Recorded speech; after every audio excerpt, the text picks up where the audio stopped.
Hey there, my name is Veronica Andrew, and today I'm going to be discussing the analysis and redesign of protein powder scoops. This project was put together by myself, by Beatrice Pralin, and Trevor Peterson. Trevor is actually the one who originally proposed this item for design, and this was his idea. So there are several things that we considered when analyzing and redesigning the protein powder scoop. The first factor is the size of the scoop itself. And the size variance that we found was quite large, the largest scoop being 2 full cups and the smallest scoop being 1 tablespoon. So just to give you a little frame of reference, anybody who's familiar with measurements like this, especially anybody who bakes and cooks, knows that 1 cup is the equivalent of 16 tablespoons. So these largest scoops, the 2 cups, have 32 tablespoons in them. And when you've got the smallest scoop going all the way down to 1 tablespoon, we're seeing quite a large variance in size here. The second factor that we considered was the protein powder container itself and how large those are. Again, we're looking at the variance in size. So depending on where you buy your protein powder is going to make a difference. So if you buy one brand, a specific brand from Costco, say Costco or Sam's Club, a place where a bulk warehouse where you're buying things that are typically larger, you're going to be looking at a very large container.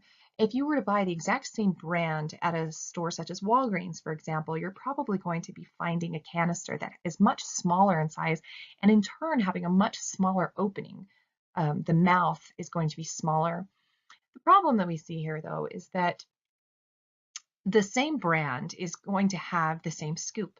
And so if you have a very large canister and a very small scoop, or a large canister and a large scoop, that large scoop isn't going to work very well for a small canister. And so the amount that you're looking to scoop out and intake is going to be it's going to be harder or easier depending on the size of the scoop and the size of the container coupled. So the average scoop size have dimensions that are reflected here in this figure, and it's going to hold protein powder that is going to be approximately 17 grams of protein. And since the container size varies and the average scoop size varies, the average scoop size typically can't meet every protein canister, which represents an issue. Another problem with protein scoops is it always makes a mess to use it. And anybody who's familiar at all with protein powder knows that it's a very, very fine powder.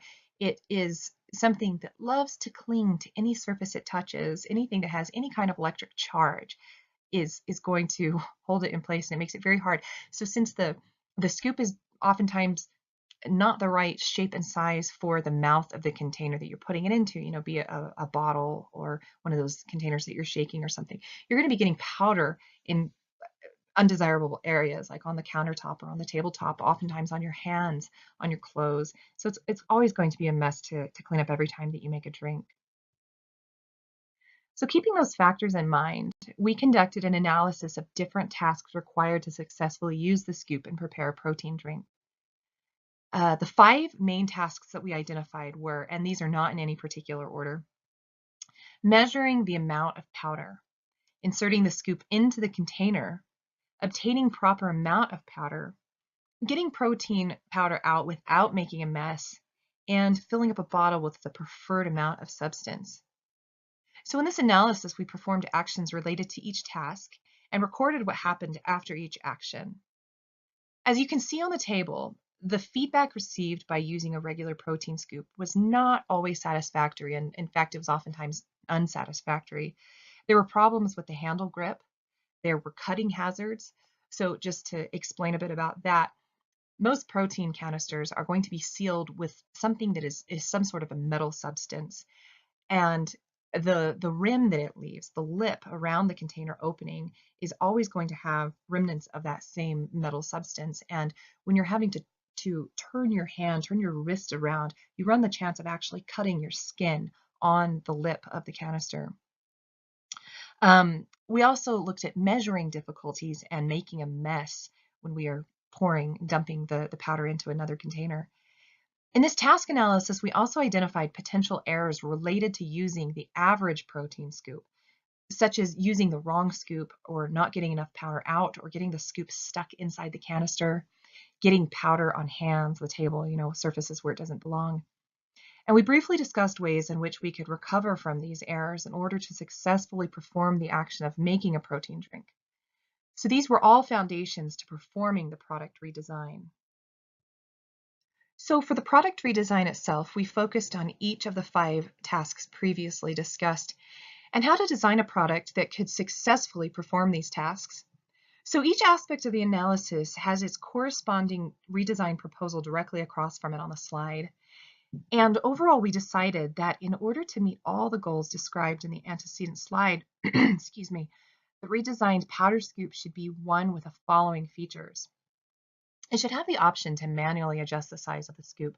This would be very beneficial when we are wanting to change the portion size. If we're wanting to make a drink that is in a larger container and something that we can get, 3 or 4 portions out of, something that we're drinking over the course of the day, and we're wanting to measure more powder into it, as opposed to a smaller portion that we're wanting. And so this would be a scoop that can be adjusted manually to get the perfect amount of powder out without having too much or too little.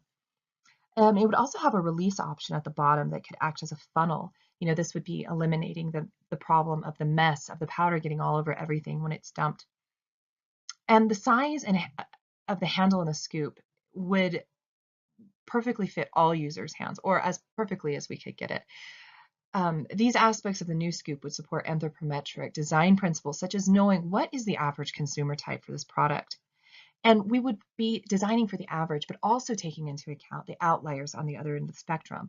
So we would be looking at people with extremely large hands, large fingers, large wrists, and also looking at people with very, very small digits, small hands, and trying to accommodate for the average while accommodating for the outliers, which is something that would be satisfactory for all users involved. Excuse me. So another human factor aspect involved is going to be knowing the dimensions of the hands and the arm.